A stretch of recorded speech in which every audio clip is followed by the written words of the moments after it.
Wakala wa usajili wa biashara na mali Zanzibar BPRA umeendelea kutoa mafunzo kwa wanasheria na mahakimu yaliyofanyika katika ukumbi wa Sheikh Idrisa Abdul Wakil, wilaya Mjini, mkoa wa Mjini Magharibi. Mafunzo hayo yamelenga kuwajengea uwezo washiriki pamoja na kuwahimiza wamiliki wa makampuni kutoa taarifa sahihi na za wakati kuhusu kampuni zao kwa mujibu wa sheria na kanuni zilizowekwa. Akizungumza wakati wa mafunzo hayo, mkurugenzi mtendaji wa BPRA Hamis Juma Hamis amewataka wanasheria na mahakimu kutumia nafasi zao za kitaaluma kuwahamasisha wamiliki wa makampuni kuwasilisha taarifa sahihi za kampuni zao ili kuimarisha uwazi na uwajibikaji katika sekta ya biashara. Mahusiano yetu sisi BPRA na wanasheria yapo kisheria na yapo katika utendaji.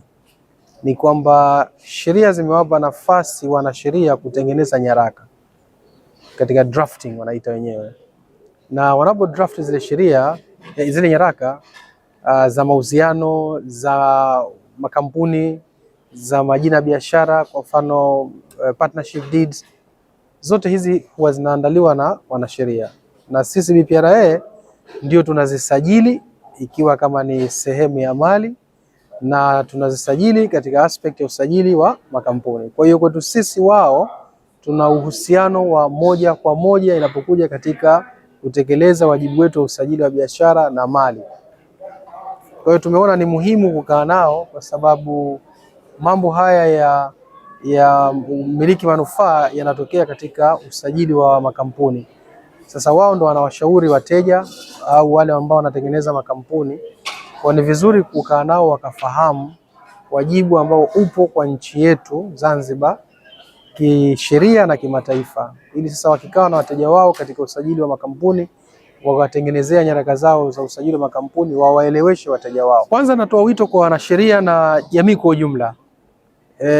Serikali imepitisha sheria, mabadiliko ya sheria mwaka 2023 ambayo inatambua wajibu wa kuwatambua wamiliki katika makampuni. Kwa hiyo natoa wito kwa wanasheria, kwa maauditor wanaotumika kama wa consultant na wote katika jamii kuzisoma vizuri sheria ya mabadiliko ya sheria ya makampuni inayotambua nadharia ya umiliki manufaa, pamoja na kuzisoma vizuri kanuni za usajili wa miliki manufaa za mwaka 2025, nikiamini kwamba wakiwa wamefahamu vizuri sheria ilivyoelekeza, basi itakuwa rahisi kuyafanya mambo haya kiuhalisia na vile ambavyo inatakiwa. Kwa vile ukijifunza utafanya kwa mujibu wa utaratibu. Mfumo hautakuwa na nafasi kusema fedha hizi ni halali au fedha hizi si halali, lakini kinachofanyika katika mfumo ni kuwatambua wamiliki wa katika kampuni husika, ambao hawa sasa ndio ambao wanatumika kufanya hayo maswala ya uingizaji na utakasishaji wa fedha haramu. Maana yake nini? Ikiwa mmiliki wa kampuni amesajiliwa BPRA na tunamjua, kwa hiyo itakuwa rahisi kuweza kujua anayoyafanya, je, yanafanyika kwa mujibu wa utaratibu au yanafanyika katika mchakato wa utakasishaji wa fedha haramu. Kwa upande wake, mkufunzi kutoka Financial Intelligence Unit FIU amesema wanasheria na mahakimu wana nafasi muhimu katika kusaidia juhudi za kudhibiti utakatishaji wa fedha haramu pamoja na kuzuia ufadhili wa vitendo vya ugaidi, utekelezaji sahihi wa sheria na taratibu husika. Tumekuja hapa leo kwa kutoa elimu kuhusiana na takwa la kisheria liliopo mbele yetu ambalo tutakuwa tutekeleze, na mafunzo haya yameendeshwa na kusimamiwa na BPRA, na wadau muhimu ambao kwa leo hapa ni wanasheria. Wanasheria kwa mujibu wa sheria ya Zanzibar ya udhibiti wa fedha haramu, wanatakiwa wao ni kama watoa taarifa. Sasa moja ya takwa ambalo wanatakiwa wafanye, lakini pia kwa kanuni za sheria ya makampuni ya Zanzibar ambao inahusiana na kuwatambua wamiliki wanufaika wa kampuni, wanatakiwa watoe taarifa kwa msajili wa makampuni. Kwa hiyo ndio lengo kubwa.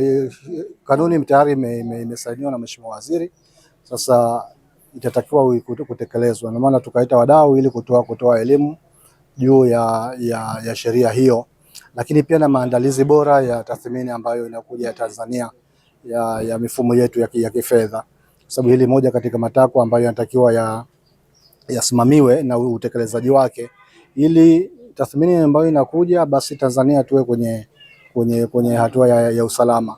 Hatua hii ni nzuri sana kwa sababu kutekeleza matakwa ya kisheria kimataifa, lakini pia ya ndani dhidi ya makosa ya financial crime, makosa ya kifedha yana faida nyingi sana kiuchumi wa Tanzania.